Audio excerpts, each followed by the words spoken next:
Bismillahirrahmanirrahim. Bismillahirrahmanirrahim. Alhamdulillah. Wassalatu wassalamu ala Rasulillah wa ala alihi wa sahbihi wa sallam tasliman katsira amma ba'd. Rabbi shrah li sadri wa yassir li amri wahlul 'uqdatam min lisani yafqahu qawli. Assalamu alaykum wa rahmatullahi wa barakatuh. Wa alaykum আসসালাম। আপনারা যারা উপস্থিত হয়েছেন, সাংবাদিক, বন্ধু, সহকর্মী, সহমর্মী এবং সচেতন নাগরিকরা, আপনাদের সবাইকে ধন্যবাদ। বিশেষ করে বৈষম্যের কারামুক্তিকে ধন্যবাদ এই আয়োজনে আমাদের সহযোগিতা করার জন্য। আমরা এখানে একটা গুরুত্বপূর্ণ বিষয়ের প্রতি অ্যাটেনশন ড্র করার জন্য এসেছি। বিষয়টি একদিকে আমাদের ব্যক্তিগত নিরাপত্তা এবং সম্মানের সাথে জড়িত, কিন্তু অন্যদিকে এটার আরো বড় একটা পরিসর আছে, আরো বড় একটা অ্যাসপেক্ট আছে। কারণ এখানে এমন কিছু বিষয় যুক্ত যেগুলো এক বা দুজন ব্যক্তির প্রশ্ন না, বরং পুরো দেশ এবং জাতির জন্য গভীরভাবে উদ্বেগজনক। গত 15 জুলাই 2025-এ নিউজ পোর্টালের প্রতিবেদনের সূত্রে আমরা জানতে পারি যে একটি তথাকথিত জঙ্গি মামলায় পলাতক আসামি হিসেবে আমাদের নাম জাকিয়া মাসুদ এবং আমার নাম আসিফ আদনান যুক্ত করা হয়েছে। একই সাথে বিশিষ্ট বক্তা এবং আলেম মাওলানা রেজাউল করিম আবরারের নামও সেখানে যুক্ত করা হয়েছে এবং এই মামলাটি দায়ের করেছে অ্যান্টি টেররিজম ইউনিট ATU। আমরা প্রকাশ্যে চলাফেরা করছি, সেমিনার করছি, বিভিন্ন সামাজিক কাজ করছি, আর আমাদেরকে বলা হচ্ছে পলাতক আসামি। এই ধরনের অভিযোগ একই সাথে হাস্যকর এবং অত্যন্ত দুঃখজনক। আমরা স্পষ্টভাবে জানাচ্ছি এই অভিযোগ মিথ্যা, ভিত্তিহীন এবং রাজনৈতিক উদ্দেশ্য প্রণোদিত। মামলার অভিযোগে যেসব বিষয় উল্লেখ আছে তার সাথে আমাদের সরাসরি বা প্রত্যক্ষ বা পরোক্ষ কোনো ধরনের সম্পর্ক নেই। আমরা কোনো অপরাধমূলক কর্মকাণ্ডে জড়িত নই। আমি একজন লেখক, রিসার্চার, অ্যাক্টিভিস্ট এবং পাবলিক স্পিকার। জাকারিয়া মাসুদ একজন জনপ্রিয় লেখক ও দায়ী। রেজাউল করিম আবরার একজন জনপ্রিয় বক্তা এবং বিশিষ্ট আলেম। আমাদের সমস্ত কাজ, লেখালেখি, বক্তব্য, কার্যক্রম পাবলিক ডোমেইনে বিদ্যমান। আমরা বিশ্বাস করি উদ্দেশ্য প্রণোদিতভাবে আমাদের নাম এই মামলায় জড়ানো হয়েছে শুধুমাত্র আমাদের ইসলামী আদর্শ এবং চিন্তার কারণে। আমরা বরাবরই দ্বীন ইসলামের স্বার্থ এবং দেশের প্রশ্নে সোচ্চার থেকেছি। দেশি, বিদেশি ও আঞ্চলিক নানা নেফেরিয়াস এজেন্ডার বিরুদ্ধে আমরা কথা বলেছি, সমালোচনা করেছি এবং এই কারণে দেশি, বিদেশি এবং প্রতিবেশী বিভিন্ন গোষ্ঠী আমাদেরকে অপছন্দ করতে পারে এবং এটা একটা ফ্যাক্টর হতে পারে এখানে। এছাড়া আপনারা জানেন বাংলাদেশে বর্তমানে জাতিসংঘের মানবাধিকার বিষয়ক অফিস করার প্রক্রিয়া চলছে। এই পদক্ষেপের অনেকেই বিরোধিতা করেছেন, প্রতিবাদ করেছেন, তবে প্রতিবাদের সবচেয়ে বেশি সোচ্চার এবং সক্রিয় অবস্থান ছিল এবং আছে ইসলামপন্থীদের। আমাদেরকে এভাবে মিথ্যা মামলায় ফাঁসানোর অপচেষ্টা হতে পারে যে এটি ইসলামপন্থীদের একটা বার্তা দেওয়ার চেষ্টা। আমরা এই ভিত্তিহীন মামলার তীব্র প্রতিবাদ জানাচ্ছি এবং এই মামলাটি শুধু আমাদের জন্য মানহানিকর না, বরং এটা আমাদের নিরাপত্তার জন্য হুমকি। আমরা ইতিমধ্যে আইনি পরামর্শ গ্রহণ করছি এবং পরিস্থিতি অনুযায়ী পরবর্তী পদক্ষেপ আমরা গ্রহণ করবো ইনশাআল্লাহ। এই মামলায় আমাদের নাম জড়ানোর একদিকে মানহানি, যেটা আমি বললাম, অন্যদিকে এখানে নিরাপত্তার একটা হুমকি আছে। কেন? কারণ এদেশে জঙ্গি নাম দিয়ে গুম, নির্যাতন এবং হত্যার লম্বা ইতিহাস আছে। কাউকে জঙ্গি বলার অর্থ বাংলাদেশে হলো তাকে হত্যাযোগ্য করে তোলা। কাউকে যখন জঙ্গি বলা হয় তখন তার বিরুদ্ধে রাষ্ট্রীয় সহিংসতা বৈধ হয়ে যায়। আজকে এই যে মিথ্যা মামলায় আমাদের নাম জড়ানো হলো, কাল এই মামলার রেফারেন্সে আমাদেরকে গুম করা হবে না, বা কালকে এই মামলার রেফারেন্সে আমাদেরকে ক্রসফায়ার দেওয়া হবে না, তার গ্যারান্টিটা কি? কারণ এভাবেই তো আগে হয়ে এসছে। এবং বিষয়টি শুধুমাত্র আমাদেরকে নিয়ে না, এখানে আমাদের যাদের নাম যুক্ত করা হয়েছে তারা সবাই মোটামুটি public figure, prominent figure. I am from a privilege background. অন্য যাদের নাম এসেছে তারা অত্যন্ত জনপ্রিয় ব্যক্তিত্ব। আমাদেরকে যদি এভাবে ভিত্তিহীনভাবে মামলায় যুক্ত করা হয়, তাহলে একজন ইউনিভার্সিটি পূর্ব তরুণ অথবা একজন মাদ্রাসা শিক্ষক অথবা একজন নিম্ন মধ্যবিত্ত চাকরিজীবী, তাদেরকে যদি এভাবে মামলায় জড়ানো হয়, তাদের পক্ষে কে কথা বলবে? তাদের পক্ষে কে এগিয়ে আসবে? এভাবে একবার জঙ্গি তকমা দিয়ে মামলা দেওয়ার, হয়রানি করা এবং দমন করার প্রচলন শুরু হলে সেটা কেবল ইসলামপন্থীদের মধ্যে সীমাবদ্ধ থাকবে না, বরং একসময় সেটা সব ধরনের ভিন্ন মতকে দমন করার জন্য ব্যবহার করা হবে, যেমনটা আওয়ামী জাহেলিয়াতের সময় আমরা দেখেছি। আমাদের নিশ্চয়ই মনে আছে 5ই আগস্ট লং মার্চের দিন রাষ্ট্রীয় প্রচারণা করা হচ্ছিল যে ছাত্র জনতার গণ অভ্যুত্থান আসলে একটা জঙ্গি হামলা। প্রত্যেকের মোবাইল ফোনে SMS পাঠিয়ে বলা হচ্ছিল বাইরে জঙ্গি হামলা চলছে, আপনারা বাইরে বের হবেন না। এ থেকেই বোঝা যায় যে জঙ্গি দমনের অজুহাতে কিভাবে এক সময় পুরো সমাজের বিরুদ্ধে দমন পীড়ন চালানো যায়। এবং রাষ্ট্র যখন কারোর উপর সহিংসতা চালায়, কারোর উপর জুলুম করে আর সমাজ চুপ থাকে, তখন অন্যদেরকেও দমন করা সহজ হয়ে যায়। এবং বাংলাদেশে এই দমন পীড়নের শুরুটা হয়েছিল ইসলামপন্থীদের দিয়ে, এবং আবারও ইসলামপন্থীদের দিয়ে এই দমন পীড়ন শুরুর পায়তারা চলছে বলে আমরা আশঙ্কা করছি। এই কারণে এই হয়রানিমূলক মামলা শুধু এই মামলায় আমরা যারা অভিযুক্ত তাদের জন্য কনসার্নের বিষয় না, বরং এটা বাংলাদেশের সাধারণ ধর্মপ্রাণ মুসলিম এবং সব নাগরিকের স্বাধীনতার উপর হুমকি স্বরূপ। এই কারণে আমরা মনে করি সকলেরই এই বিষয়টি নিয়ে সোচ্চার হওয়া প্রয়োজন। এবং এই ধরনের অপপ্রচার নতুন না, এই গল্প পুরনো। আওয়ামী জাহিলিয়াতের সময় হাসিনার আজ্ঞাবহ বিভিন্ন বাহিনী এ ধরনের বানোয়াট অভিযোগে অসংখ্য নাগরিকের উপর জুলুম এবং অত্যাচার করেছে। মন গড়া মামলা দিয়ে অনেক মানুষের জীবন এবং সম্মান ধূলিসাৎ করা হয়েছে। অনেক ইসলামী ব্যক্তিত্ব এবং সাধারণ নাগরিক আয়নাঘরে গুম হয়েছেন, ক্রসফায়ারের শিকার হয়েছেন। শেখ হাসিনার শাসনামলে আমরা ফলস ফ্ল্যাগ অপারেশনের ভয়ঙ্কর নজির দেখেছি। দেখা গেছে দারিদ্র পীড়িত সাধারণ মানুষ, পথের রিক্সা চালক, দিনমজুর, শিক্ষার্থী কিংবা গার্মেন্টস কর্মীকেও সন্ত্রাস বিরোধী অভিযানের নামে গুম করা হয়েছে। কয়েক মাস পর মিডিয়ার সামনে আনা হয়েছে, টেবিলের উপর কিছু বই সাজিয়ে দেওয়া হয়েছে, কিছু মোবাইল ফোন সাজিয়ে দেওয়া হয়েছে, সিম কার্ড সাজিয়ে দেওয়া হয়েছে, তারপর বলা হয়েছে এই ব্যক্তি জঙ্গিবাদ বিরোধী অভিযানে তাকে ধরা হয়েছে। এবং কোনো প্রকার প্রশ্ন ছাড়া, কোনো প্রকার জবাবদিহি ছাড়া গণমাধ্যম সরকারি সেই বয়ান প্রচার করে গেছে এবং এই দমন পীড়নের বৈধতা উৎপাদনে কাজ করেছে।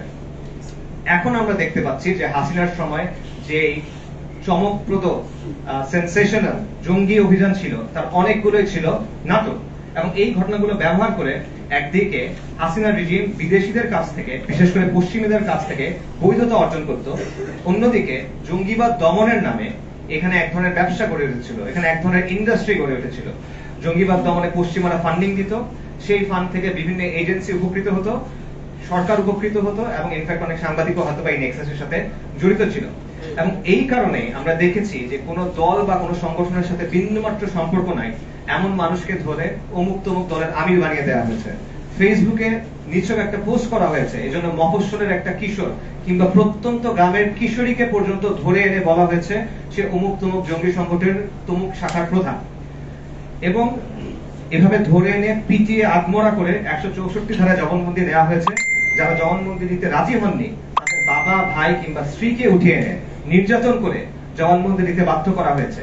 তারপর সেই জবানবন্দির ভিত্তিতে, বানোয়ার জবানবন্দির ভিত্তিতে রায় হয়ে গেছে, কারো ফাঁসি হয়েছে, কারো যাবজ্জীবন হয়েছে। এগুলো বাস্তবতা, এবং তারা এখনো জেলে পড়ে পচে মরছেন, ঢুকছেন। জঙ্গি মামলার নামে পর্দানসীন মুসলিম নারীদের সেক্সুয়াল অ্যাবিউজ করা হয়েছে, রেপ করা হয়েছে, মধ্যযুগীয় কায়দায় নির্যাতন করা হয়েছে। এবং এর প্রমাণ আমরা দেখেছি গুম কমিশনের রিপোর্টে, আয়নাঘরের তদন্তে এবং জুলাই পরবর্তী অসংখ্য বস্তুনিষ্ঠ অনুসন্ধানী প্রতিবেদনে। এবং আজও সন্ত্রাস দমন আইনের কারণে অনেক নিরীহ মানুষ বন্দী হয়ে আছেন, এবং এটার অপপ্রয়োগের ফলে অনেক মানুষের জীবন ধ্বংস হয়ে গেছে, অনেক পরিবার ধ্বংস হয়ে গেছে। এছাড়া আমরা দেখেছি যে জঙ্গিবাদ দমনের নামে কতিপয় স্বার্থান্বেষী মহলের পরিচালিত তথাকথিত গবেষণার ভিত্তিতে দাড়ি টুপি পরা, টাকনুর উপর কাপড় রাখা বা ইসলামী বই পড়ার মতো, ফোন ধরে সালাম দেওয়া, যাবার সময় আল্লাহ হাফেজ বলা, এই কথাগুলোকে পর্যন্ত উগ্রবাদের লক্ষণ হিসেবে উপস্থাপন করা হয়েছে। এবং এগুলো রীতিমতো বিজ্ঞাপন দিয়ে টেলিভিশনে এবং প্রিন্ট মিডিয়াতে ছাপানো হয়েছে। এবং এই সব ইসলামী দাওয়াকে বন্ধ করা এবং জনপরিসরে ইসলামের যে প্রভাব সেটাকে সংকুচিত করা। আমার ব্যক্তিগত অভিজ্ঞতা বলি, আমি নিজে ব্যক্তিগতভাবে হাসিনা আমলের ভুক্তভোগী। কুখ্যাত র্যাব কর্মকর্তা আলেপ উদ্দিন, যে ধর্ষণের অভিযোগে অভিযুক্ত, খুনের অভিযোগে অভিযুক্ত, সে একাধিক বানোয়াট মামলায় এভাবে আমার নাম যুক্ত করেছিল। এবং যেভাবে এখানে বানোয়াট ভাবে পলাতক আসামি বলা হচ্ছিল, ঠিক একইভাবে পলাতক আসামি হিসেবে অসংখ্য মামলায় সে আমার নাম দিয়ে রেখেছিল। মোদী বিরোধী আন্দোলনের সময় লেখালেখির কারণে আমার বাসায় প্রশাসনের লোক এসেছিল, আমার বাসায় ফোন এসেছিল, এরকম অসংখ্যবার হয়েছে।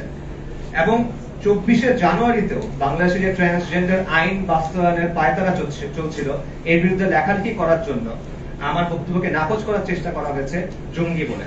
এবং এই সবই হয়েছে এই জঙ্গিবাদের জুজুর ভয় দেখিয়ে।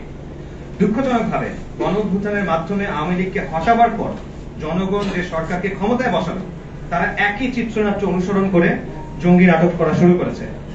যেহেতু এই ন্যারেটিভ ব্যবহার করে ইতিপূর্বে অবর্ণনীয় অত্যাচার ও মানবাধিকার লঙ্ঘন হয়েছে, তাই এই ধরনের মামলায় অত্যন্ত সচেতনতা এবং সংবেদনশীলতা জরুরি। এই ধরনের যে কোনো তদন্ত ও মামলায় আমরা প্রতিটি অভিযুক্তের জন্য ন্যায় বিচার, সদাচরণ এবং মানবাধিকার সমুন্নত রাখার আহ্বান জানাই, এবং গণমাধ্যমকে জনগণের প্রতিনিধি হিসেবে দায়িত্বশীল সাংবাদিকতার আহ্বান জানাই। মিথ্যা এবং হয়রানিমূলক রাজনৈতিক মামলা কলোনিয়াল আমলের ঐতিহ্য। আজকের এই পোস্ট কলোনিয়াল রাষ্ট্রগুলো ইংরেজদের এই ট্র্যাডিশন খুব ভক্তিভরে অনুসরণ করে যাচ্ছে। এই জন্য আমরা দেখি যে অনেক রাজনৈতিক দলের শীর্ষ নেতার বিরুদ্ধে ময়লার ট্রাকে আগুন দেওয়ার মতো অনেক মামলা আছে। এগুলো নিয়ে হাসাহাসি করা যায়, কিন্তু জঙ্গি মামলা কিংবা সন্ত্রাস বিরোধী আইনের মামলার ক্ষেত্রে ব্যাপারটা সেরকম না। কারণ জঙ্গিবাদের অভিযোগ গুরুতর অভিযোগ, সন্ত্রাস বিরোধী আইনের মামলা গুরুতর মামলা। এই বাংলাদেশে এই অভিযোগ আর এই মামলাগুলোর কারণে অনেক নিরাপরাধ মানুষকে বঞ্চিত, নির্যাতন এবং হত্যার শিকার হতে হয়েছে। এবং এই প্রক্রিয়ার সবচেয়ে মারাত্মক দিক হলো এখানে যে অভিযুক্ত তার নিজেকে নিরাপরাধ প্রমাণ করার কোনো সুযোগ নাই। সাধারণত কোনো ব্যক্তির বিরুদ্ধে অভিযোগ উঠলে সেটি প্রমাণিত না হওয়া পর্যন্ত সে নির্দোষ হিসেবে গণ্য হয়, প্রিজাম্পশন অফ ইনোসেন্স। এটা যে কোনো সভ্য আইনি ব্যবস্থার একটা মূল ভিত্তি। কিন্তু ইসলাম প্রিয় নাগরিকদের ক্ষেত্রে ব্যাপারটা উল্টো, গিলটি আনটিল প্রুভেন ইনোসেন্ট। মন চাইলো মামলায় নাম জড়ানো দিবেন, এখন যার নাম জড়ানো হয়েছে তার দায়িত্ব হলো নিজেকে নির্দোষ প্রমাণ করা। সম্পূর্ণ উল্টো। যখন কোনো মুসলিমকে জঙ্গি বা উগ্রবাদ হিসেবে অভিযুক্ত করা হয় তখন তাকে আগে থেকেই দোষী মনে করা হয়, কোনো প্রমাণের প্রয়োজন নেই, কোনো বিচারিক প্রক্রিয়ার দরকার নেই, অভিযোগই তার শাস্তির জন্য যথেষ্ট। এটাই বাংলাদেশের বাস্তবতা। এবং আমরা যা কিছু বললাম তার প্রায় সবকিছু আমরা এই মামলায় দেখছি। হাসিনার আমলের চিত্রনাট্যের পুনরাবৃত্তি দেখছি। আমরা সোশ্যাল মিডিয়ার, সামাজিক গণমাধ্যমের সূত্রে দেখেছি এই মামলা যারা দায়ের করেছেন সেই ব্যক্তিদের ফোন করা হয়েছে এবং এই মামলার ব্যাপারে যখন জিজ্ঞেস করা হয়েছে তখন তারা বলছেন সরকারের চাপ আছে। সোশ্যাল মিডিয়া সূত্রে আমরা দেখেছি যে কেউ কেউ এইচইউর হেডকোয়ার্টারে গিয়েছেন এবং সেখান থেকে বলা হচ্ছে, তাদের আনঅফিশিয়ালি, অনানুষ্ঠানিকভাবে জানানো হয়েছে যে অভিযুক্ত যারা তাদের মোবাইলে নাকি আমাদের ছবি পাওয়া গেছে, যেটা কোনো পাবলিক সেমিনারে নাকি তারা আমাদের সাথে ছবি তুলেছেন। আমরা অসংখ্য পাবলিক সেমিনার করি যেখানে শত শত কিংবা হাজার মানুষ আছেন এবং তারা অনেক সময় ছবি আমাদের সাথে তোলেন। এই কারণে মামলায় আমাদের নাম দেয়া হচ্ছে। এটা হলো আনঅফিশিয়ালি বলা কথা। এটা কোন ধরনের যুক্তি? এটা কি মগের মূল্য কিনা? মিডফোর্ডে যে বর্বরচিত হত্যাকাণ্ড ঘটলো সেই ঘটনার সাথে যারা জড়িত তাদের সাথে তো অনেক রাজনৈতিক দলের নেতাদের ছবি আছে। আপনি কি ওই কারণে এখন এই নেতাদের বিরুদ্ধে হত্যা মামলা দিবেন? আমরা নিউজ রিপোর্টে দেখেছি বিভিন্ন এলাকায় অনেকে লবিং করছে, সুপারিশ করছে, চাঁদাবাজি করছে। এরা অনেকে সমন্বয়ক পরিচয় ব্যবহার করছে বা সমন্বয়কদের সাথে ইভেন উপদেষ্টাদের সাথে তাদের ছবি আছে। এখন কি আপনি চাঁদাবাজির মামলায় উপদেষ্টা সমন্বয়কদের আসামি বানাবেন? বলা হচ্ছে সরকারের পক্ষ থেকে চাপ আছে। সরকারের কাজটা আসলে কি? গতকালের ঘটনা আপনারা সবাই দেখেছেন। ছাত্রলীগ একটা নিষিদ্ধ সংগঠন, আওয়ামী লীগের কার্যক্রম নিষিদ্ধ। তারা অস্ত্র নিয়ে আক্রমণ করেছে, পুলিশের গাড়ি পুড়িয়েছে, ইউএন এর গাড়িতে হামলা করেছে, পেট্রোল বোমা মেরেছে, পুলিশ সদস্য পিটিয়েছে। সরকার তাদেরকে থামায় না। কিন্তু লেখক, ইসলামী লেখক আর বক্তাদের বিরুদ্ধে জঙ্গি মামলা দেয়া হয়। আওয়ামী লীগ কাল যা করলো তারপরও বাংলাদেশের তথাকথিত সুশীল সমাজ, বাংলাদেশের secular progressive cultural establishment Awami লীগকে কিন্তু মব বলে না, আওয়ামী লীগকে কিন্তু জঙ্গি বলা হয় না। বরং মিডিয়াতে বলা হয় গ্রামবাসী আক্রমণ করেছে, এলাকাবাসী আক্রমণ করেছে। বাংলাদেশের গ্রামবাসীরা কখন থেকে পিস্তল, কাটা রাইফেল, বন্দুক নিয়ে ঘোরাঘুরি করা শুরু করলো? বাংলাদেশের সেকুলার প্রগতিশীলরা আমরা এমনও দেখছি তারা কালকের পর বলছে যে কেউ যদি আওয়ামী লীগ সমর্থন করে শুধুমাত্র আওয়ামী লীগ সমর্থন করার জন্য তাকে দোষী বলা যাবে না। এটা হলো সেই আওয়ামী লীগ যারা গত জুলাই মাসে 2000-এর বেশি মানুষ হত্যা করেছে, যারা 1500 বেশি নাগরিককে গুম করেছে, তাদের মধ্যে 300 জনের বেশি নাগরিককে গুমের পর হত্যা করেছে। তারপরও আওয়ামী লীগ সমর্থন করার জন্য কিংবা কালকে যা হলো সেটাকে সমর্থন করার কারণে কাউকে জঙ্গি বলা যাবে না, কারোর বিরুদ্ধে কিছু করা যাবে না, ঠিক আছে। কিন্তু ইসলামপন্থীদের বিরুদ্ধে বানোয়াট মামলা দেওয়া যাবে, কারণ তারা ইসলামপন্থী। আপনি ইচ্ছা মতো আমাদের গুম এবং নির্যাতন করতে পারবেন, আমাদের মেরে ফেলতে পারবেন। কেউ পাবলিক লেকচারে আমাদের সাথে ছবি তুলেছে, তাই আপনার সন্দেহবশত আপনি নামে কেসে নাম দিয়ে দিতে পারবেন। এইগুলো বাংলাদেশের অবস্থা। এটা বাংলাদেশের সমাজ এবং রাষ্ট্রের কাঠামোগত যে ইসলাম বিদ্বেষ, সেটার বাস্তবতা। পাশাপাশি আমি এটাও বলতে চাই যে যাদেরকে অভিযুক্ত করা হয়েছে, যাদেরকে গ্রেফতার করা হয়েছে, তাদের ক্ষেত্রেও প্রকৃত পরিস্থিতি কি সেটা আমরা জানি না। এখানে প্রপার ইনভেস্টিগেশন প্রয়োজন। আমরা সোশ্যাল মিডিয়াতে দেখেছি যে কেউ কেউ বলেছেন যে এখানে কেউ কেউ আছে যারা ইতিপূর্বে ঘুমের ভিকটিম ছিলেন, এখানে কেউ কেউ আছেন যারা নাকি ওই সময়টাতে জেলে ছিলেন। এই তথ্যগুলো আমাদের পক্ষে ভেরিফাই করা সম্ভব হয়নি, তবে এই তথ্যগুলো যাচাই করা উচিত। কারণ সোকল জঙ্গি মামলার ক্ষেত্রে এই সংস্থাগুলো যেসব বক্তব্য তৈরি করে, এই সংস্থাগুলো যেসব বয়ান দেয়, সেগুলো বিশ্বাস করার মতো না, যেটা আমরা ইতিপূর্বে দেখেছি। তো যে অজুহাত আর মামলাকে ব্যবহার করে হাসিনা সরকার এত জুলুম করলো, 1 বছরের মাথায় সেম বয়ান, সেম গল্প যখন সামনে আনা হচ্ছে, তখন সেটা যাচাই করা অত্যন্ত গুরুত্বপূর্ণ যে ব্যাপারটা আসলে কি হচ্ছে। তাদের পরিবারগুলোর সাথে কথা বলা হচ্ছে কিনা, তাদের সাইড অফ দ্য স্টোরি শোনা হচ্ছে কিনা, এবং এই কাজটা মিডিয়া করছে কিনা, মিডিয়া কি ওই ন্যারেটিভকে প্রশ্ন করছে কিনা, নাকি বাহিনীগুলো যা বলছে সেটাই তারা তোতা পাখির মতো আওড়ে যাচ্ছে। এই বিষয়গুলো প্রশ্ন করা দরকার। এবং আমরা মনে করি এই জঙ্গি নাটক মঞ্চায়নের উদ্দেশ্য হলো দায়ী এবং আলেমদের নিরুৎসাহিত করা, জনপরিসরে ইসলামের অবস্থানকে সংকুচিত করা, বিদেশি শক্তিকে খুশি করা এবং সম্ভবত আইন শৃঙ্খলা বাহিনীর ভেতরে কৃত্রিম সাফল্যের গল্প তৈরি করে প্রমোশন নিশ্চিত করা। আমরা স্পষ্ট ভাষায় বলতে চাই, জঙ্গি নাটক মঞ্চায়নের এই প্রবণতা বন্ধ করতে হবে। দেশে যেন অতীতের ফ্যাসিস্ট জাহেলি নিপীড়নের পুনরাবৃত্তি না ঘটে, এজন্য সংশ্লিষ্ট সবাইকে সতর্ক থাকার এবং সোচ্চার থাকার আহ্বান জানাই। আমরা চাই না পুরনো জাহিলিয়াত ফিরে আসুক, এবং আমরা স্পষ্টভাবে বলতে চাই, ধর্মীয় পরিচিতির কারণে অপবাদ দেওয়া এবং তাদের জঙ্গি হিসেবে উপস্থাপন করা চরম অন্যায়, যা প্রতিহত করা আবশ্যক। ধর্মীয় বিশ্বাস এবং প্র্যাকটিসের কারণে এমন দমন পীড়ন কোনোভাবেই গ্রহণযোগ্য নয়। আমরা এই পরিকল্পিত জাহিলি নীতির তীব্র প্রতিবাদ জানাই এবং একই সঙ্গে আমরা এই জঙ্গি নাটকের রচয়িতা ও পরিকল্পনাকারীদের চিহ্নিত করে তাদের দ্রুত জবাবদিহিতা এবং বিচারের আওতায় আনার জোর দাবি জানাই। যারা এই ষড়যন্ত্র করেছে তারা জেনে রাখুক, এতে তারা সফল হবে ইনশাআল্লাহ। ইতিহাস জালিমদের জন্য কখনো উদার হয় না, আর জুলুমের বিরুদ্ধে স্বয়ং আল্লাহ সুবহানাহু ওয়া তাআলা সাক্ষ্যদাতা। আল্লাহ আযজা ওয়া জাল্লা বলেছেন, ওয়া মাকারু ওয়া মাকারাল্লাহ ওয়াল্লাহু খায়রুল মাকিরিন। তারা ষড়যন্ত্র করেছিল আর আল্লাহ জবাবে কৌশল করেছিলেন, এবং আল্লাহ সর্বোত্তম কৌশলী। আমরা আল্লাহর উপর তাওয়াক্কুল করি। আসসালামু আলাইকুম ওয়া রাহমাতুল্লাহি ওয়া বারাকাতুহু।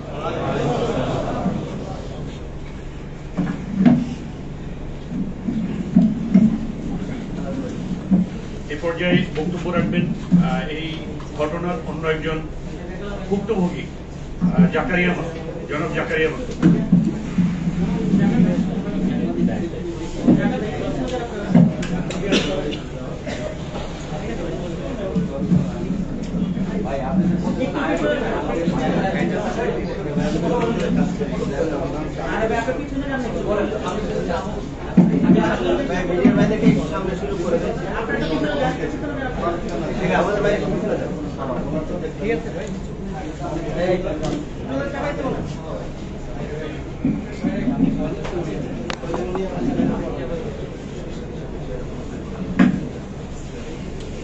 আসসালামু আলাইকুম ওয়া রাহমাতুল্লাহ। আলহামদুলিল্লাহ ওয়াসসালাতু ওয়াসসালামু আলা রাসূলিল্লাহ ওয়া আলা আলিহি ওয়া সাহবিহি আজমাইন। আমি আপনাদের সবার প্রতি কৃতজ্ঞতা জানাচ্ছি, যারা অনেক দূর থেকে, কাছ থেকে বা যেখান থেকে আমাদের মতো অধমদের জন্য আপনারা এখানে এসেছেন। যেই হন, প্রিন্ট, ইলেকট্রনিক মিডিয়া হন, আমাদের দিনদার ভাই আপনার যেই হন, আপনার সাথে আমার সম্পর্ক থাকুক বা না থাকুক, এই যে আপনি মুসলমান হিসেবে আরেক মুসলমানের বিপদে এগিয়ে আসছেন, এই জন্য আমি ব্যক্তিগতভাবে ভাইদের পক্ষ থেকে, সবার পক্ষ থেকে আন্তরিক কৃতজ্ঞতা জানাচ্ছি। এবং আমরা মনে করি এরকমটা হওয়া উচিত। ভাই যেমনটা বললেন শুরুতে, যদি একজন অপরিচিত রিক্সাওয়ালাও সে যদি মুসলমান হয় আর সে যদি বিপদে পড়ে, আমাদের সবার উচিত তার বিপদে এগিয়ে যাওয়া। আর আমরা এগিয়ে যাইনি বলে জাহাজবাড়ি এরকম নাটক থেকে নিয়ে এরকম অনেকগুলো নাটক আমরা ইতিপূর্বে দেখেছি, এবং আমরা চাই না এই নাটকের কোনো পুনরাবৃত্তি হোক। তো আমি প্রথমে যদি একটু কথা বলি, যে দেখেন আমাদের স্বরাষ্ট্র উপদেষ্টা, বাংলাদেশ স্বরাষ্ট্র উপদেষ্টা মহোদয়, তিনি 6 জুলাই 2025, আপনার সবার মনে থাকার কথা, ভিডিওটা অ্যাভেলেবল, আমরা মিডিয়ার মাধ্যমে জেনেছি, মিডিয়ার ভাইরাও জানেন।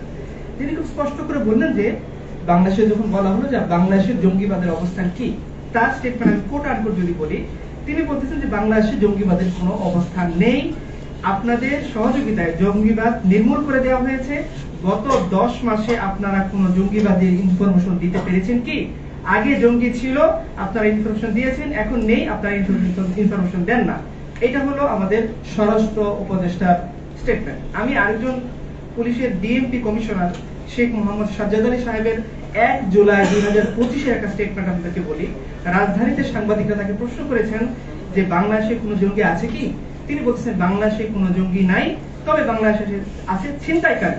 তিনি বলতেছেন যে জঙ্গি নাই, তবে এই ধরনের জঙ্গি নাটক আওয়ামী লীগের আমলে খেলা হয়েছে, এবং তাকে প্রশ্ন করা হয়েছে বলি আকিজনের ব্যাপারটা, তিনি সেটা অবশ্যই এড়িয়ে গিয়েছেন। তাহলে আমাদেরকে আপনারা বলেন, যারা সাংবাদিক ভাইয়েরা আছেন, আমাদের উপস্থিত ভাইয়েরা আছেন, আমরা 1 তারিখ 6 তারিখ স্টেটমেন্ট পেলাম জঙ্গিবাদ নেই, 27 দিনের মধ্যে জঙ্গিবাদ এতটা বাম্পার ফলন কিভাবে হলো? পৃথিবীর বাতাবির উপর মতো বাম্পার ফলন কিনা, এটা আপনাকে স্পষ্ট করতে হবে। যেখানে স্বরাষ্ট্র উপদেষ্টা বলতেছেন নেই, পুলিশের মহাপরিদর্শক বলতেছেন নেই, সেখানে কোত্থেকে কে বেরিয়ে এসে জঙ্গিবাদের বাম্পার ফলন করে দিল, এবং কেন এই ফলনটা তারা ঘটে হলো? আমরা মনে করি প্রশাসনের এই বিষয়টা স্পষ্ট করা উচিত, কারণ এটা শুধুমাত্র আমাদের মান সম্মান যে হানি হয়েছে ব্যাপারটা এরকম না, এটা বাংলাদেশের ভাবমূর্তিও বিদেশের মধ্যে এটাকে ক্ষুণ্ণ করতেছে। আচ্ছা, আমি এখন যদি বলি যে দেখেন, কালকে আপনারা মিডিয়াতে দেখেছেন সবাই যে পুলিশের গাড়ি পুড়িয়ে দেওয়া হয়েছে। আপনারা সবাই দেখেছেন, মিডিয়ার ভাইরা তো, মিডিয়ার ভাইদের মাধ্যমে জানতে পেরেছি আমরা বিষয়গুলো। পুলিশের গাড়ি কি বলে পুড়িয়ে দেওয়া হয়েছে, সার্জিস, হাসনাত, ওনাদের গাড়ির উপরে বম্বিং করা হয়েছে, গ্রেনেড নিক্ষেপ করা হয়েছে, ওনাদের চেয়ার টেবিল ভাঙচুর করা হয়েছে, এবং শেষ পর্যন্ত আপনারা দেখেছেন যে এমন ভাবে আক্রমণ করা হয়েছে যে তারা সেনাবাহিনীর সহযোগিতায় তারা ওইখান থেকে কোনো জীবন নিয়ে পালিয়ে আসতে বাধ্য হয়েছেন। যাদের হাতে অস্ত্র আপনারা দেখেছেন, যাদের হাতে দেশীয় অস্ত্র, বিদেশি অস্ত্র, বোম, গ্রেনেড, আমাদের মিডিয়া, আমাদের পুলিশ প্রশাসন তাদেরকে জঙ্গি না বলে, যাদের হাতে না একটা লাঠি আছে না বাস আছে শুধু কলম, তাদেরকে তারা বলতে চায় জঙ্গি। এইটা অবশ্যই উদ্দেশ্য প্রণোদিত মামলা, সেটা আপনারা এবং উপস্থিত যারা আছেন তারা সবাই জানেন। এবং এটার একমাত্র অপরাধ হচ্ছে প্রচলিত কাঠামোকে চ্যালেঞ্জ করে সেখানে শরিয়ার কথা বলা এবং বিদেশি প্রভুদের চোখ রাঙানিকে বন্ধ করে এই দেশকে বিদেশি ভিনদেশি প্রভুদের হাত থেকে মুক্ত রেখে স্বাধীন বাংলাদেশের কল্পনা করা, আমরা মনে করি সেটাই আমাদের অপরাধ। দেখেছেন যে মিডফোর্টে প্রকাশ্য দিবালোকে সে অপরাধী হোক, আমাদের সেটা বিষয় না, সেটা অপরাধী সে কি না এটা আদালত বিবেচনা করবে, কিন্তু সে অপরাধী না অপরাধী এইটা বিবেচনা না করেই তাকে প্রকাশ্য দিবালোকে ইট দিয়ে মাথা থেতলে হত্যা করা হয়েছে, কিন্তু আমরা মিডিয়াতে দেখিনি এই নিকৃষ্ট কাজের জন্য তাকে জঙ্গিবাদী তকমা দেওয়া হয়েছে। আমরা দেখেছেন, আপনারা দেখেছেন যে ইয়ের আমলে এই আমাদের বর্তমান যে কেয়ারটেকার গভর্নমেন্ট বা ইন্টারিম গভর্নমেন্ট তারা আসার পরে জায়গায় জায়গায় হত্যাকাণ্ড করেছে। আপনারা দেখেছেন চাঁদা না দেওয়ার অপরাধে গৃহবধূকে ধর্ষণ করে সেই ভিডিও ছেড়ে দেওয়া হয়েছে। এই ধরনের মধ্যযুগীয় বর্বর কাজ করার পরও তাদেরকে জঙ্গিবাদী তকমা দেওয়া হয়নি। আপনারা দেখেছেন গাড়ি থামিয়ে ছিনতাইয়ের নামে মানুষকে নিয়ে পিটিয়ে হাত পা গুড়িয়ে দেওয়া হচ্ছে, কিন্তু এই ধরনের সন্ত্রাসী কার্যক্রমের পরেও তাদেরকে জঙ্গিবাদের তকমা দেওয়া হচ্ছে না। সেইখানে আমরা যারা পাবলিক স্পেয়ারে কাজ করি, ইসলামের কথা বলি, সোশ্যাল প্রবলেম নিয়ে কাজ করি, সামাজিক সমস্যা নিয়ে কাজ করি এবং দিনের উপরে যাতায়াত করি, তাদেরকে মামলার এজাহারের মধ্যে লেখা হচ্ছে আমরা নাকি পলাতক আসামি। আমি মনে করি এর চেয়ে বড় নাটক আর কিছুই হতে পারে না। আপনারা দেখেছেন যে আমাদের পুলিশের যিনি মামলা করেছেন আব্দুল মান্নান সাহেব, তার সবকিছু ডিটেইলস ওই মামলার এজাহারের মধ্যে আছে, আপনারা দেখে নেবেন। তাকে যখন প্রশ্ন করা হলো, আমাদের ভাইরা অনেকে প্রশ্ন করেছেন, গিয়েছেন সরাসরি ফোন কলে মুফতি শামসুজ্জোহা আসরাফি সাহেব এবং আর অনেকে কথা বলেছেন। তাকে জিজ্ঞাসা করা হয়েছে আপনি তাদেরকে চেনেন? বলে আমি চিনি না। এই জন্য আপনার মামলার এজাহারটা আমাদের কাছে আছে, কেউ চাইলে নিতে পারবেন। পিতা অজ্ঞাত, সাল অজ্ঞাত, জেলা অজ্ঞাত, উপজেলা অজ্ঞাত। যে পুলিশ জানেই না এই আসামির পরিচয় কি, তাকে আবার আপনি পলাতক আসামি বানিয়ে জঙ্গি মামলা কিভাবে বসাচ্ছেন? যে পুলিশ জানে না আসামির বাবার নাম কি, আসামি কোথায় থাকে, আসামি কি, বলা হচ্ছে তাকে ছবি পাওয়া গেছে। আমি যদি আজকে বলি যে আব্দুল মান্নান সাহেবের সাথে হাসিনার ছবি পাওয়া গেছে, তিনি ফ্যাসিবাদের দোষর, তাহলে কি হবে? এখন এআই দিয়ে অরও বানানো যায়। ছবিটাকে আপনি পরীক্ষা করেন, যাচাই করেন, আর ছবি পাওয়ার কারণে যদি কাউকে গ্রেফতার করতে হয়, তাহলে আমি বলবো আপনাদের শত শত পুলিশ অফিসারকে গ্রেফতার করতে হবে এই কারণে, কারণ আপনাদের অনেকের সাথে স্বরাষ্ট্রমন্ত্রী ছবি আছে, তিনি পলাতক। বিবেচ্য বিষয় নেই। সুস্থ আইন আদালতের ভাষা যদি আমরা ইসলামিক কথাটা অ্যাভয়েড করেও যাই, স্বাভাবিক যেটা আইনের ভাষা সেই ভাষাগুলো আমাদের ক্ষেত্রে প্রয়োগ করা হয়নি, আমি মনে করি একটাই অপরাধ, আমরা ইসলামের কথা বলি। আপনারা দেখেছেন রিসেন্ট জাতিসংঘ এমন শর্ত আরোপ করেছে, আপনারা দেখেছেন যে সমকামী পার্টনার নিয়ে সেই দেশে আসতে চায়। আপনারা দেখেছেন পত্রিকায় এসেছে বাংলাদেশ কোন প্রকার শর্ত আরোপ করতে পারবে না, এইভাবে তারা এই দেশে অফিস খুলবে। এই নিয়ে আমাদের মাননীয় উপদেষ্টা মহোদয়ের মধ্যে একটু দ্বন্দ্ব চলতেছে। তার অনুমোদন দেওয়ার পরে সেই সমঝোতা চুক্তিতে সই করবেন কিনা এই নিয়ে তারাও দ্বিধাদ্বন্দ্বের মধ্যে আছে, যেখানে আমাদের স্বয়ং উপদেষ্টারা দ্বিধাদ্বন্দ্বের মধ্যে আছেন। এবং বাণিজ্য উপদেষ্টার বিষয়টা আপনারা দেখেছেন, তিনি বলতেছেন যে এমন চুক্তি হয়েছে আমাদের প্রকাশ করা যাবে না। সো আমি মনে করি সামগ্রিক বিষয় নিয়ে রাষ্ট্রীয় জুলুম বলেন, সামাজিক জুলুম বলেন, পারিবারিক জুলুম বলেন, সব ক্ষেত্রে ইসলামপন্থীরা সবার আগে থাকে। এজন্য আমি মনে করি অপরাধীরা ইসলামপন্থীদেরকে গলার কাটা মনে করে এই জঙ্গি কার্ড দিয়ে তাদেরকে ভীত করে রাখতে চায়। ইনশাআল্লাহ আমরা জুলুমের বিরুদ্ধে কথা বলি, ইনসাফের পক্ষে কথা বলি। এই জঙ্গি জুজুর ভয় দেখে আমাদের কার্যক্রমকে স্তব্ধ করা যাবে না। ইনশাআল্লাহ কথা বলবো, যেভাবে আমরা জুলাই বিপ্লবে অংশ নিয়েছিলাম, এইভাবে আমরা অন্যায় বিরুদ্ধে প্রত্যেকটি জায়গায় আমরা সামনের সাথে থাকবো ইনশাআল্লাহ। সেক্ষেত্রে আমরা দেখবো না আমাদেরকে কি ট্যাগ দেওয়া হয়েছে, কারণ সমাজের মানুষ জানে বন্যার্থ অবস্থায় ইসলামপন্থীরা আগে এগিয়ে যায়, কেউ ধর্ষিত হলে ইসলামপন্থীরা আগে এগিয়ে যায়, কেউ বিনা কারণে মামলাগ্রস্ত হলে ইসলামপন্থীরা আগে এগিয়ে যায়।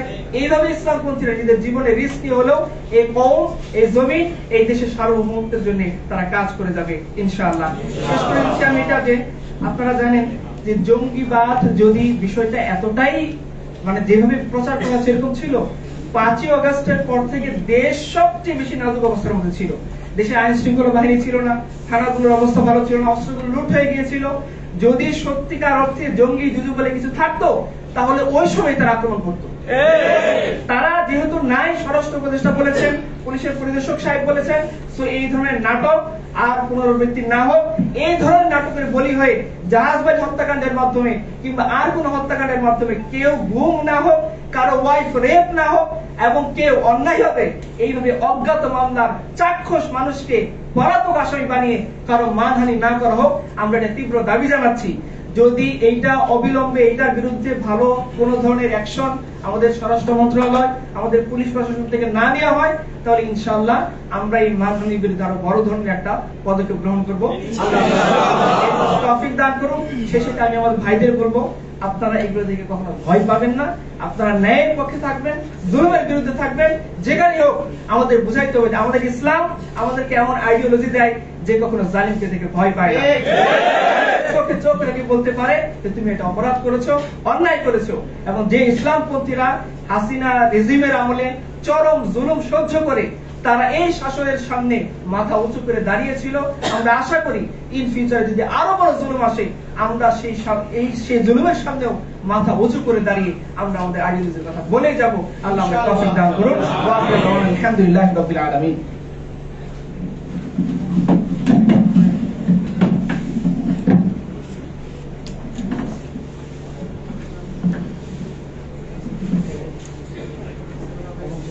আচ্ছা, এই আপনারা জানেন যে সার্বিক ঘটনা আপনারা শুনেছেন এবং বর্ণনাগুলো শুনেছেন। আমাদেরকে এগুলোর বিরুদ্ধে আরো একটু গ্রেটার পরিসরে, বড় পরিসরে প্রতিবাদ করা দরকার কিনা?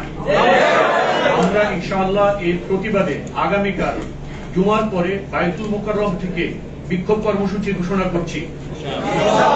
আগামীকাল জুমাবার বায়তুল মুকাররম থেকে, আগামীকাল জুমাবার বায়তুল মুকাররম থেকে জুমার নামাজের পরে এই জুলুম, গুম, মিথ্যা মামলা, জঙ্গি নাটক এগুলোর বিরুদ্ধে আমরা বিক্ষোভ কর্মসূচি ঘোষণা করছি ইনশাআল্লাহ। সকলের প্রতি আহ্বান, আপনারা নিজেরা আসবেন, আপনারা বন্ধু বান্ধব, আত্মীয় স্বজন, পাড়া প্রতিবেশী সকলকে জানাবেন যেন সকলে এই প্রোগ্রামে অংশগ্রহণ করে ইনশাআল্লাহ। আর এরপরে কারো কোনো প্রশ্ন যদি থাকে প্রশ্ন করার জন্য অনুরোধ করছি। আমার যোদ্ধা বাংলাদেশ জঙ্গিকাদের কারো কোনো প্রশ্ন আছে কিনা? সাংবাদিকদের বর্ণ কারো কোনো প্রশ্ন আছে কিনা?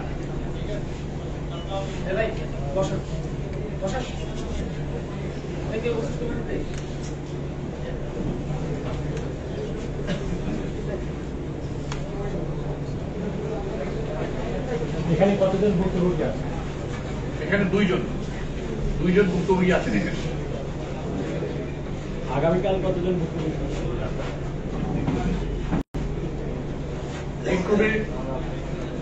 হ্যাঁ, উনিও থাকবেন। 3 জনের মামলায় যাদের নাম দেওয়া হয়েছে, যারা বাইরে আছে আশা করি তাদের সকলেই থাকবেন ইনশাআল্লাহ।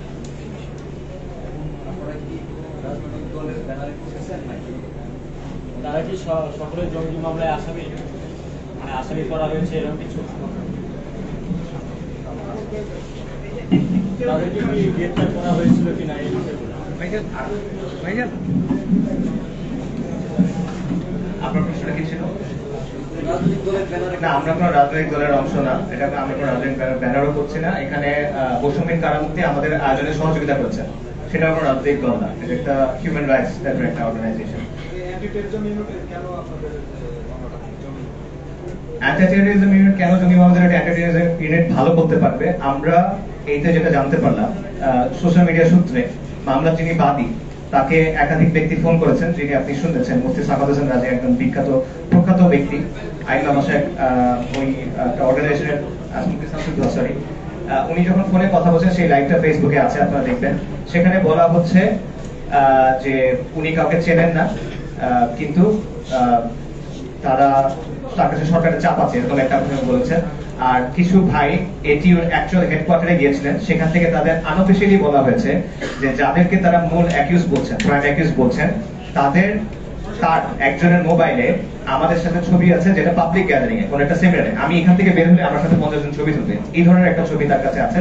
এগুলোর ভিত্তিতে তারা বলছেন যে আমরা তাদের তার বন্ধু এবং ইত্যাদি ইত্যাদি।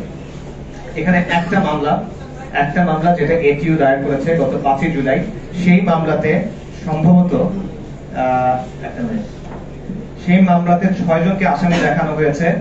একজন মূল আসামি প্রাইম একিউজ যাকে বন্দী করা হয়েছে, আর এর পাশাপাশি 4 জনকে পলাতক আসামি দেখানো হয়েছে। এর মধ্যে 3 জন, আমি, আসিফ আদনান, জাকারিয়া মাসুদ এবং আল্লাহ মানার রেজাল্ট করে আমরা সাহেবের কথা বললাম। বাকিদেরকে আমাদের জানা নাই, যে প্রাইম একিউজ তাকে আমরা চিনি না। আপনাদের পরবর্তী কর্মসূচি কি? আগামীকাল তো কর্মসূচি দিলেন, এর পরের কর্মসূচি এটা আমরা আগামীকালের পর ঠিক করবো ইনশাআল্লাহ।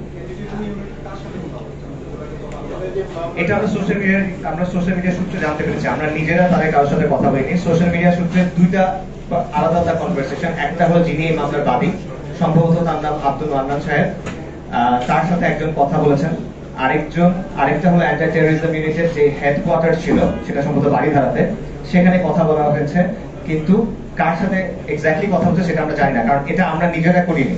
এটা ফেসবুকে যে লাইভ হয়েছে সেটার সূত্রে আমরা বলছি, এটা আপনারাও যাচাই করতে পারেন। এটা ফার্স্ট হ্যান্ড ইনফরমেশন। এই বিষয় নিয়ে উচ্চ পর্যায়ে কারোর সাথে কোনো কথা বলছিলেন কিনা? না, আমরা এখন আমাদের আইনজীবীর সাথে কথা বলছি, ইনশাআল্লাহ আমরা তাদের সাথে কথা বলে ঠিক করবো। আচ্ছা ভাইয়া, যদি একটু সামারিটা বলতেন মামলার নাম, মুহূর্তে আছে তো, যদি একটু সামারিটা জাস্ট আপনাদের কাগজ সাথে নিয়ে কাগজের সব কিছু লেখা আছে, একটা প্রেস ব্রিফিং এর মধ্যে আপনার মুখে যদি একটু জাস্ট আপনাদের ওভারঅল সামারিটা যদি একটু বলে দেন, ডিটেইল একটা বক্তব্য আপনারা বলেছেন যে কোন সময় মামলা এবং কি কারণে মামলা হয়েছে, এবং এটা আসলে মিথ্যা মামলা হিসেবে আপনারা বলতে চাচ্ছেন, বা জঙ্গি তো নাই এটা ভাইয়ের ইয়াতে, সেখানে আবার কিভাবে জঙ্গি মামলা হয়, এটা একটা সামারি যদি একটু জাস্ট বলে দেন।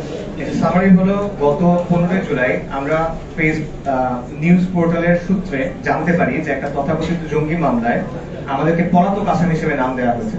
আমি আসিফ আদনান, জাকারিয়া মাসুদ এবং পাশাপাশি একজন বিখ্যাত আলেম এবং বক্তা মানোয়ার রেজাল্ট করে আমরা, তাকেও এখানে পলাতক আসামি হিসেবে দেখানো হয়েছে। এবং এই মামলাটি দায়ের করেছে এটিইউ, অ্যান্টি টেররিজম ইউনিট। আমরা সবাই প্রকাশ্যে চলাফেরা করছি, প্রকাশ্যে কাজ করছি, এখানে আপনাদের সামনে প্রকাশ্যে আসছি এবং আমরা সামাজিক অনেক কাজ করি। আমাদেরকে পলাতক আসামি বলা হচ্ছে, এটা অত্যন্ত হাস্যকর বিষয়। এবং আমরা স্পষ্ট ভাবে জানাচ্ছি এই অভিযোগটা মিথ্যা, ভিত্তিহীন, রাজনৈতিক উদ্দেশ্য প্রণোদিত। এবং মামলার অভিযোগে যে বিষয়গুলো উল্লেখ আছে,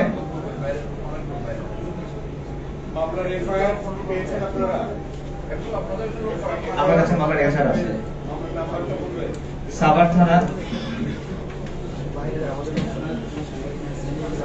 উপজেলা সাভার নং 17/481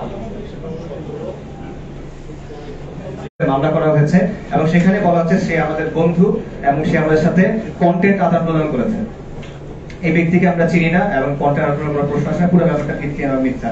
এবং আমরা মনে করি আমরা যে আদর্শ ধারণ করি, আমরা দেশের স্বার্থে, দিনের স্বার্থে যে অবস্থানগুলো নেই, সেই কারণেই উদ্দেশ্য প্রণোদিত ভাবে হয়রানি করার জন্য আমাদের এখানে যুক্ত করা হচ্ছে। ধন্যবাদ। আপনাদের সাথে এই তদন্ত কর্মকর্তা যোগাযোগ করেছে? না, আরেকটা বিষয়, এখানে 5 তারিখ মামলা করা হয়েছে, 15 তারিখ এটা নিউজ মিডিয়াতে এসেছে। এর মাঝে আমার সাথে কোনো যোগাযোগ করা হয়নি। মামলা হচ্ছে 5 জুলাই। হ্যাঁ, আমি কি বলতে চাই, বলা হচ্ছে যে এটা টিটিপি রিলেটেড একটা মামলা, যাকে অ্যারেস্ট করা হয়েছে। তো টিটিপি সম্পর্কে আপনাদের এমনিতে, আপনারা যে ইসলামিক স্কলার, তাই টিটিপি সম্পর্কে আপনাদের এটা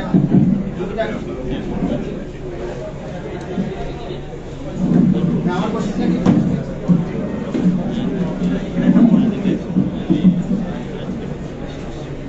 দেখেন, টিটিপি প্রশ্নটা পাকিস্তানের একটা মাসলা। পাকিস্তান আমাদের দেশের সাথে অপ্রাসঙ্গিক হয়ে গেছে 1971 এর পরে, রাইট? ইন্ডিয়াতে যা প্রবলেম হচ্ছে, ধরুন কথা নাগাল্যান্ডে একটা প্রবলেম হচ্ছে, সেটা জন্য কি আপনি আমাকে প্রশ্ন করবেন? না, আমি আপনাকে না, আমার প্রশ্ন এক উত্তর দেন। না, আপনি বলেন নাগাল্যান্ডের একটা প্রবলেমের জন্য কি আপনি আমাকে প্রশ্ন করবেন যে ভাই নাগাল্যান্ডে এই সমস্যা হচ্ছে, এবার আপনার কি মত? 2 নাম্বার, আমি প্রশ্নে আসতেছি, আপনার প্রশ্ন শুনছি। আমরা এমন একটা বিপজ্জনক অবস্থায় বসবাস করতেছি যে ধরেন আমি যে এখান থেকে সুস্থভাবে বাসায় পর্যন্ত পৌঁছে যাবো, আমি জানি না, আপনিও জানেন না, কারণ আমাদের সবাই এরকম অবস্থা। আপনি এমন একটা সেন্সিটিভ প্রশ্ন বলছেন, ধরুন কথার কথা যে আমাদের দেশের সাথে যখন যুদ্ধ হলো, পাকিস্তান ভাই আমাদের সাথে অন্যায় করেছে কি করেনি? করেছে কিনা? ধরুন এখন কথার কথা আইএসআর কেউ আমাকে মেরে দিল, আপনি আমাকে সেফ দিতে পারবেন, নিরাপত্তা দিতে পারবেন? পারবেন? সো এরকম সেন্সিটিভ কোশ্চেন করার আগে আমাদের উচিত যে যাদের কাছ থেকে আপনার আনসার নিয়েছে তাদের নিরাপত্তা নিশ্চিত করা। 3 নম্বর প্রশ্ন আমি আসছি, আমাদের দেশের সাথে যখন যুদ্ধ হচ্ছে তখন পাকিস্তান ভাই আমাদের সাথে অন্যায় করেছে কি করেনি? এরকম অন্যায় তারা করতে পারে কি পারে না? সবাই করতে পারে। এখন কে অন্যায় করেছে কে করেনি এটা কোর্ট ডিসিশন দিবে। বাংলাদেশের কোর্ট সিদ্ধান্ত নেই যেটা অন্যায় কি অন্যায় না, পাকিস্তানি কোর্ট সিদ্ধান্ত নেই সেটা অন্যায় কি অন্যায় নেই। আমরা তো কেউ জাজ না। তো আমরা এই কর্মকাণ্ডগুলো কি হচ্ছে আমরা ম্যাক্সিমাম মিডিয়াতে পাই। তো আমরা মনে করি মিডিয়ার ভিডিও, মিডিয়ার স্টেটমেন্ট এগুলোর উপর ভিত্তি করে কারোর উপরে কোনো ধরনের অভিযোগ আরোপ করাটা ঠিক হবে না। এটা বিচারিক আদালতের মাধ্যমে কোনো মীমাংসিত বিষয় হলে আমরা সেই উত্তরটা দিতে পারতাম। আমি বলি, আমি তো বললাম আপনাকে বিচারিক আদালতের মাধ্যমে মীমাংসিত কোনো বিষয়, আইডিওলজিতে তো প্রশ্ন করতে পারবেন না। আমরা স্কলার না কেউ, আমরা কিন্তু স্কলার দায়ীর মাসালা ফয়সালা দেওয়া লাগে। দায়ীর মাসালা বলো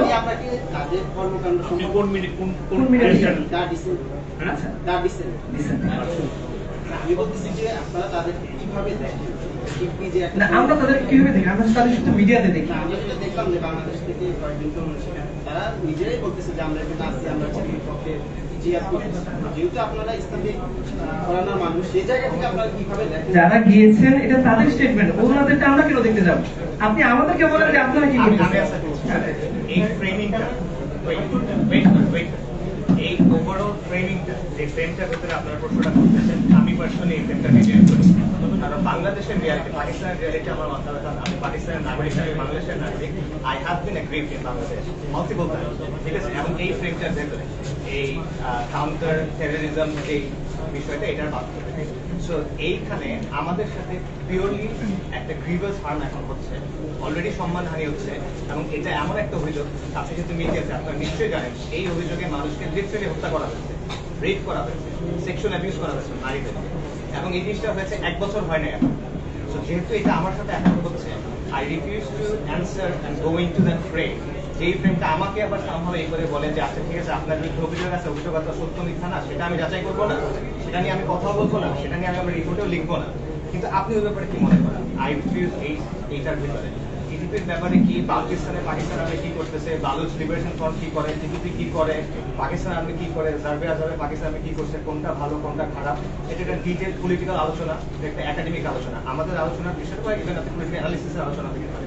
আমাদের বিষয়টা হলো আমাদের জন্য যে গ্রিভাস হার্ম হচ্ছে, এবং এই প্রচলনটা যদি আবার শুরু হয়ে যায় তাহলে বাংলাদেশের সাধারণ ইসলামপ্রিয় নাগরিক তো বটে, এবং অন্যদের ক্ষেত্রে আপনারা জানেন যে অনেক সেকুলার পলিটিক্যাল পার্টির নেতাকর্মীকেও জঙ্গি বলে তুলে নিয়ে যাওয়া হবে, এবং 5ই অগস্টের যে ঘটনা সেটাকেও বলা হচ্ছে জঙ্গি হামলা। এই ব্যাপারটা যেন আবার শুরু না হয়, এই ব্যাপারটা যেন আবার শুরু না হয়, সেই জন্য যে এইটা রেজ করা, মানে অ্যাওয়ারনেস রেজ করা এবং আমাদের ব্যাপারটা নিয়ে একটা স্ট্রং পজিশন নেওয়া, এটা আমাদের মূল ফোকাস।